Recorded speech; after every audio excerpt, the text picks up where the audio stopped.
कोल्हापुरात महापालिकेच्या आगामी निवडणुकीच्या पार्श्वभूमीवर मोठी राजकीय घडामोड घडली असून माजी महापौर, उपमहापौर, स्थायी समिती सभापतीसह तब्बल 23 माजी नगरसेवकांनी शिवसेना शिंदे गटात प्रवेश केला। हा प्रवेश सोहळा मुंबईतील उपमुख्यमंत्री एकनाथ शिंदे यांच्या मुक्ताई बंगल्यावर पार पडला। या प्रवेशामुळे काँग्रेस, भाजप तसेच ताराराणी आघाडीला मोठा धक्का बसला असून कोल्हापुरात भगवा फडकवण्याचा निर्धार या नेत्यांनी व्यक्त केलाय।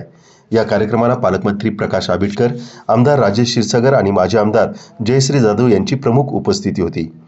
उपमुख्यमंत्री शिंदे यांनी प्रत्येकाला शिवसेनेचा स्कार्फ घालून पक्षात स्वागत केलं।